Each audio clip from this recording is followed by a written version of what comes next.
అందరికీ నమస్కారం. శ్రీ విశ్వవసునామ సంవత్సరం దక్షిణాయనం వర్షఋతువు శ్రావణమాసం కృష్ణపక్షం పాడ్యమి. ఈరోజు ఆదివారం ధనిష్ట నక్షత్రం. ప్రస్తుతం ధనిక్ష నక్షత్రంలో ఉన్నాం. ఆదివారం ధనిష్ట నక్షత్రంతో రావడం విశేషం. అయితే ఈరోజు విశేషమైన రోజు. అంతేకాకుండా ఈరోజు కొన్ని విశేషమైన వ్రతాలు కూడా ప్రారంభమవుతూ ఉంటాయి. ఆచరించేవారు ఆచరిస్తూ ఉంటారు. శ్రావణమాసం కాబట్టి ప్రతిరోజూ వ్రతమాసమే. అయితే ఈరోజు మంత్రబలంలో మనందరం కూడా ఓం మార్తాండాయ నమః అని స్మరించాలి. మార్కండేయ నమః అంటే ఈ నామాన్ని ఎవరైతే జపిస్తారో వాళ్లకి ఆయుష్షు వృద్ధి అవుతుంది. తర్వాత గర్భిణీ స్త్రీలు ఈ నామాన్ని జపిస్తే సంతానం ప్రాప్తిస్తుంది. మరియు సంతానం కోసం ప్రయత్నించేవారు, సంతానం కలగట్లేదు అని డాక్టర్ని సంప్రదించేవారు, వీళ్లందరికీ కూడా. అంతేకాకుండా ఆయుర్వేదం మెడిసిన్ తీసుకుంటూ ఉన్న డాక్టర్స్ని సంప్రదిస్తూ ఉన్న వాళ్లందరూ కూడా ఓం మార్తాండాయ నమః అనే నామాన్ని ఈరోజు జపిస్తూ ఉంటే, అలాగే ఈరోజు నుండి ప్రతిరోజూ జపిస్తూ ఉంటే త్వరలోనే వాళ్ల శరీరంలో సంతానోత్పత్తి కణాలు అధికంగా ఉత్పత్తి అయి సంతానం కలుగుతుంది. అంతేకాకుండా అబార్షన్స్ ఎక్కువ అవుతూ ఉన్నవారు కూడా ఈ మార్తాండాయ నమః అనే నామాన్ని జపిస్తూ ఉన్నట్లయితే మంచి సంతానం ప్రాప్తిస్తుంది. ఇది శాస్త్రంలో చెప్పబడింది. ఈ మార్తాండాయ నమః అనేది చాలా గొప్పది. దీనికి ఈరోజు వివరంగా అర్థాన్ని తెలుసుకుందాం.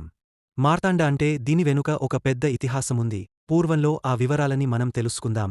ముందుగా ఈరోజు మనందరం కూడా మార్తాండుడి మహిమను స్మరించుకుందాం. మార్తాండుడు అంటే సూర్యభగవంతుని ఒక విశేషమైన నామం.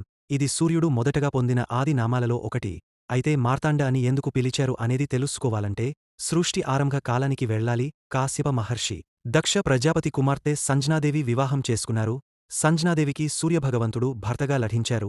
సూర్యుని తేజస్సు అత్యంత ప్రకాశవంతంగా ఉండడంతో ఆ ప్రకాశాన్ని తట్టుకోలేక సంజ్ఞాదేవి తన నీడరూపం అయిన ఛాయాదేవిని సూర్యుని సేవలో ఉంచి తపస్సు కోసం వెళ్ళిపోయింది. ఈ ఛాయాదేవి నుండి శనైశ్చరుడు, తపతి, ఇతరులు పుట్టారు. సూర్యుడు సంజ్ఞా లేని ఈ రహస్యాన్ని గుర్తించి కాశ్యప మహర్షి వద్దకు వెళ్లి సమాధానం కోరాడు. ఆ తర్వాత సంజ్ఞాదేవి తన తపస్సు నుండి తిరిగవచ్చి సూర్యుని తేజస్సును తగ్గించమని కోరింది. విష్ణుమూర్తి ఆ తేజస్సును తగ్గించి సూర్యుడు మరింత సౌమ్యుడిగా మారాడు. కాశ్యప మహర్షికి సంజ్ఞాదేవి 12 సంతానాలను ప్రసవించింది. అందులో 11 మంది ఆదిదిత్యులు, మిగతావాడు 12వవాడు మార్తాండుడు. మార్తాండుడు అంటే మృత గర్భంలో జన్మించినవాడు అని అర్థం. పురాణం ప్రకారం ఈ మార్తాండుడే మనకు ప్రత్యక్ష సూర్యభగవంతుడిగా ఆరాధన పొందుతున్నాడు. జన్మజాతకంలో సూర్యుడు అహంకారకుడు. అంటే అహంకారానికి కారణమయ్యే గ్రహం.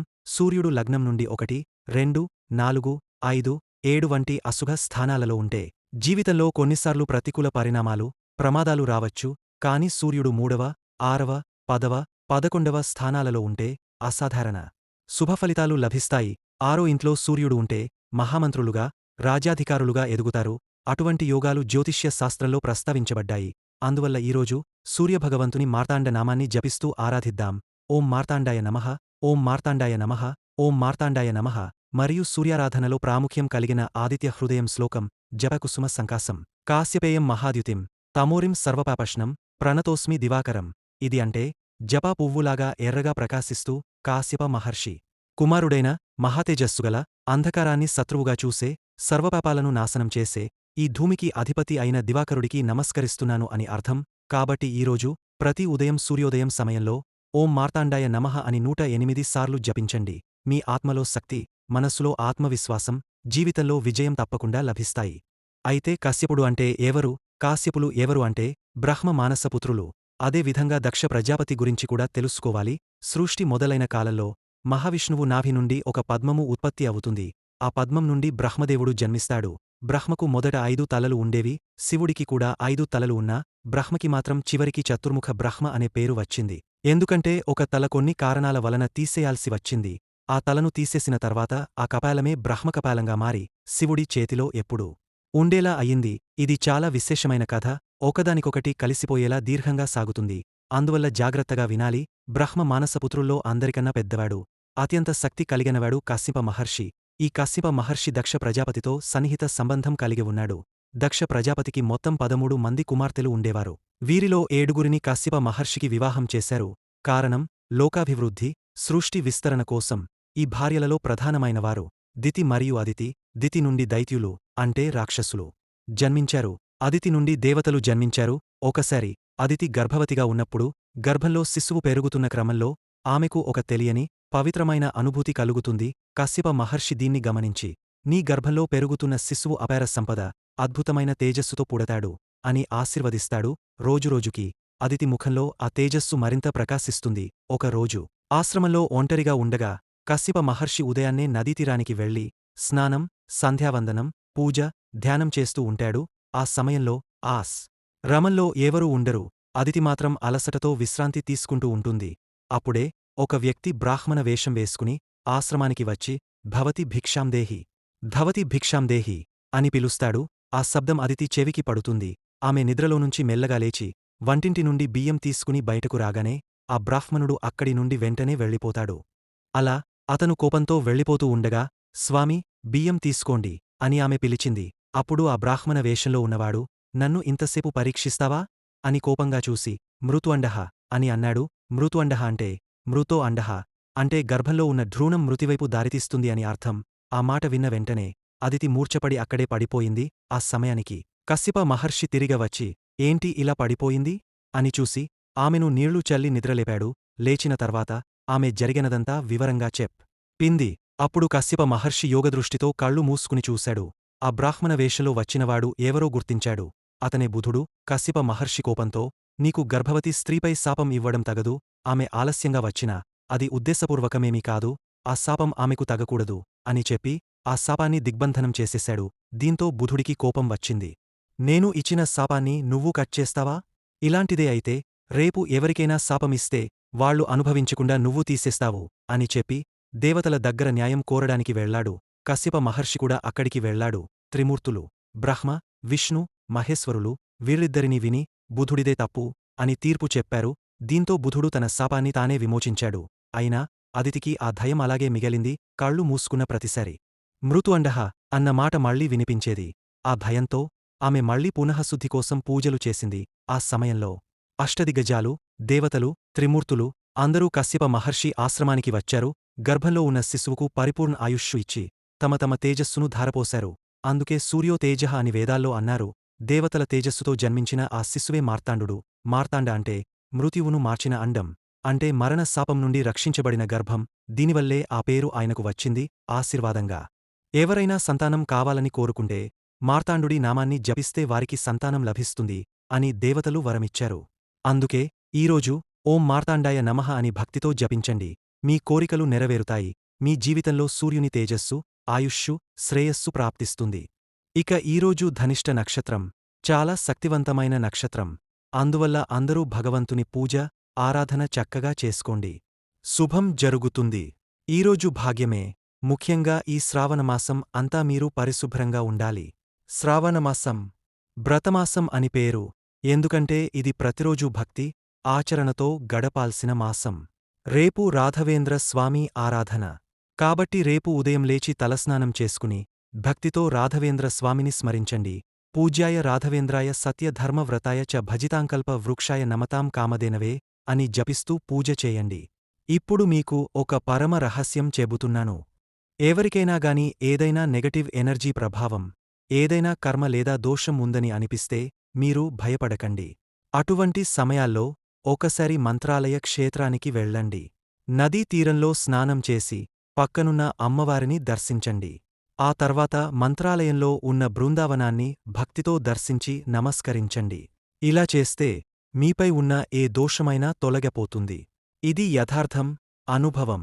అక్కడ జరిగే అద్భుతాలు కూడా ఇలాగే ఉంటాయి. కాబట్టి వీలున్నప్పుడు మంత్రాలయానికి తప్పకుండా వెళ్ళి రండి.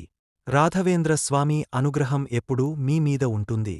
ఇక చాలామంది మెడలో యంత్రాలు, పంచముఖ ఆంజనేయ స్వామి డాలర్లు వేసుకుంటూ ఉంటారు కదా. మరి చాలామంది అడుగుతుంటారు, అలాంటివి యంత్రాలుగాని, చిన్న చిన్న డాలర్స్ గాని, పంచముఖ ఆంజనేయ స్వామి పెండెంట్స్ గాని ఇవన్నీ మెడలో వేసుకున్నప్పుడు స్త్రీలు ఋతుస్రావంలో ఉంటే వేసుకోవచ్చా?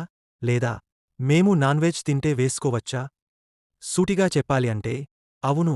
ఏ యంత్రం వేసుకున్నా, ఏ డాలర్ వేసుకున్నా దానికి ఎలాంటి సంబంధం ఉండదు. స్త్రీలు, పురుషులు అందరూ వేసుకోవచ్చు. ప్రకృతి ధర్మం, ఋతుస్రావం ఇది శరీరానికి సహజమైన చక్రం. దీనివల్ల ఆ యంత్రం లేదా పెండెంట్ పవర్ తగ్గపోదు. రోజూ స్నానం చేస్తూ శుభ్రత పాటిస్తే అది అలాగే ఉంటుంది. కొంతమంది బంగారం వేసుకుంటారు, ముట్టు తాకొద్దు, తాకితే పవర్ పోతుంది అంటూ ఉంటారు. కొందరు రాగా వేసుకుంటారు. ఎవరైనా చనిపోయిన చోటికి వెళ్లితే పవర్ కట్ అవుతుంది, గ్రహణ సమయంలో శక్తి తగ్గపోతుంది అంటూ ఉంటారు. అవి కూడా ఎక్కువగా అపోహలే. ప్రత్యేకంగా ఈ నీల సరస్వతి యంత్రం పిల్లలు విద్య కోసం, మంచి దృష్టి కోసం, జ్ఞానవంతులు కావడానికి, చెడు స్నేహాల నుండి దూరం అవ్వడానికి అద్భుతమైనది. ఈ కాలంలో చాలా పిల్లలు చెడు ఫ్రెండ్స్లో, చెడు అలవాట్లలో పడిపోతున్నారు. లక్షల రూపాయలు ఖర్చు పెడుతున్నా చదవడం లేదు, ఏకాగ్రత లేదు. అటువంటి వారికి సప్తధాతువుల నుండి తయారు చేసిన ఈ నీల సరస్వతి యంత్రం మెడలో వేసుకుంటే శుభం జరుగుతుంది. ఇది వేసుకున్న వారికి చెడు దృష్టి రాదు, ఋతుస్రావ దోషముండదు, ఎవరైనా చనిపోయినా దోషం రాదు, నాన్వెజ్ తిన్నా ఏమవ్వదు. చిన్న పిల్లల నుండి పెద్దవాళ్ల వరకు ఎవరైనా ధరించవచ్చు. దీని ప్రాప్తి ఏమిటంటే ఇది ఒక అద్భుతమైన శక్తి కేంద్రం. ఇది నేచర్లోని పాజిటివ్ ఎనర్జీని ఆకర్షించి మన శరీరంలోని ఆరా ఎనర్జీని పెంచుతుంది. మన 7 చక్రాలలో శక్తి పెరుగుతుంది. దాని వలన మనకు తెలియకుండానే జ్ఞానం పెరుగుతుంది, సన్మార్గం ఎన్నుకుంటాం, సన్మార్గులుగా మారతాం. అటువంటి దివ్యమైన శక్తి ఈ యంత్రాలలో ఉంటుంది. ఇక వాస్తు పరిహారం. వాస్తు గురించి ఎంత తెలుసుకున్నా తక్కువే. గృహ వాస్తు ఒకటి, దేవాలయ వాస్తు వేరేది, ఆఫీస్ వాస్తు వేరే విధంగా ఉంటుంది, మరియు వ్యాపార వాస్తు కూడా వేరు, ఇంట్లో వాస్తు అయితే ఇంకోలా ఉంటుంది. ఇలాంటివన్నీ వేర్వేరుగా చూసుకోవాలి. కానీ మనం బాగా గమనించాల్సింది ఏమిటంటే చాలామంది ఇళ్లలో డ్రైనేజ్ సిస్టమ్ లోపల నుండే ఎగ్జిట్ చేస్తారు. వెనుక చిన్న సైట్ ఉంది, స్థలం లేదు అని చెప్పి ఇంటి లోపల నుండే పైప్స్ బయటికి పంపిస్తారు. వాష్రూమ్ ఏదైనా సరే అది లోపల నుండే బయటికెళ్ళి బయట సిస్టంలో కలిసిపోతే మంచిదే. కాని వాయుమూల నార్త్‌వెస్ట్ లో వాష్రూమ్ ఉండటం, లేదా మరీ చెడుగా పక్కింటి వర్షపు నీరు లేదా వారి డ్రైనేజ్ మీ ఇంటి పునాదిలోకి రావడం, ఇవి జరిగితే ఆ ఇంట్లో రోజూ ఏదో ఒక అనారోగ్యం తప్పదని గుర్తుంచుకోండి. మరొక ముఖ్యమైన విషయం, నార్త్ ఈస్ట్ కార్నర్లో ఎవరికైనా వాష్రూమ్ ఉంటే, లేదా నార్త్ కార్నర్లో వంటగది ఉంటే ఆ ఇంట్లో సుపుత్రులకు, మగబిడ్డలకు భారీ సమస్యలు వస్తాయి. కొంతమంది అయితే పుత్రశోకాన్ని కూడా అనుభవించారు. మీరు వాస్తు శాస్త్రాన్ని నమ్మకపోయినా పర్లేదు, కాని ప్రకృతిని నమ్మండి. ఎందుకంటే ఈ సృష్టి పంచభూతాల నుండి ఏర్పడింది. ఇంట్లో కూడా గాలి, నీరు, వెలుగు ఏది ఎక్కడ ఉండాలో ఒక సహజ క్రమం ఉంటుంది. ఉదయం వెలుగు వచ్చే దిశ, గాలి సరిగా వచ్చే చోటు, చల్లదనం ఉండే మూల, వంటగది ఉండే మూల అన్నీ నేచర్ గౌరవించిన విధంగా ఉంటే మంచిది. దాన్ని మార్చేస్తే ప్రత్యేకంగా ఈ కాలంలో పుత్ర శ్లోకాలు ఫలించవు. వాస్తు దోషం వల్లనే అనారోగ్యాలు పెరుగుతాయి. కానీ మీ ఇంట్లో ఏదైనా వాస్తు దోషముండి ఇంటిని మార్చలేం, ఖాళీ చేసుకోలేం అనుకుంటున్న పరిస్థితి వస్తే ఒక చిన్న పరిహారముంది. స్త్రీ వాస్తు యంత్రం నీ ఇంట్లో తగలించండి. అది ఆ దోషాన్ని బ్యాలెన్స్ చేస్తుంది. రేపు సోమవారం విశేషమైన రోజు, శతధిష నక్షత్రం ఉంటుంది. ఇది రాహు నక్షత్రం కాబట్టి రేపు ఒక ప్రత్యేక పూజ చేయాలి. మినపిండితో 2 ప్రమిదలు చేసి శివుడు ముందు పెట్టి నెయ్యి పోసి దీపాలు వెలిగించాలి. శ్రావణ సోమవారం రోజు ఈ విధంగా దీపాలు వెలిగించి శివుని భక్తితో ప్రార్థించాలి. పరమేశ్వరా, మా కోపం ద్వేషం తొలగించు అని మనస్ఫూర్తిగా వేడుకోవాలి. దీని వలన రాహు దోషం తగ్గుతుంది. మినపిండి దీపాలు వెలిగించడం వలన ఇంటికి ఉన్న నరదృష్టి, నరదోషాలు, నెగటివ్ ఎనర్జీ తగ్గపోతాయి. దీపాలు పూర్తిగా ఆరిన తర్వాత వాటిని ఇంటి సింహద్వారం దాటించి బయట దస్తమినిలో వేయాలి. దీని వలన ఇంట్లో ప్రశాంతత వస్తుంది, కోపం తగ్గుతుంది, అందరూ సంతోషంగా ఉంటారు. ఈరోజు సాయంత్రంలోపు ఒక చిన్న కాటన్ పసుపు రంగుబట్ట తీసుకొని అందులో ఒక చీటికి ఆవాలు వేసి పసుపు దారంతో వత్తిలా కట్టాలి. బొడ్డు అంటాం కదా, అలాంటి పువ్వత్తిలా చేయాలి. దీన్ని నెయ్యిలో బాగా ముంచి దీపం వెలిగించి ఇంటికి మరియు ఇంటి దేవతలకు సింహద్వారం దగ్గర హారతి తీసి ఇంటి వైపు పెట్టాలి. దీపం పూర్తిగా ఆరిన తర్వాత మిగిలిన బూడిదల ఉన్నదాన్ని ఇంట్లో ఉన్న అందరూ కాటుకలా నుదుటిపై పెట్టుకోవాలి. దీని వలన నెగటివ్ ఎనర్జీ తొలగ పాజిటివ్ ఎనర్జీ ప్రాప్తిస్తుంది. దృష్టి దోషం తగ్గుతుంది, ఆరా ఎనర్జీ పెరుగుతుంది. ఇంట్లో దైవశక్తి మరియు మీపై దైవానుగ్రహం ఉంటుంది. ఇలా చేస్తే రేపటి రాహు నక్షత్ర శక్తి సద్వినియోగం అవుతుంది. ఇంట్లో శాంతి, ఆరోగ్యం, సంతోషం నెలకొంటాయి.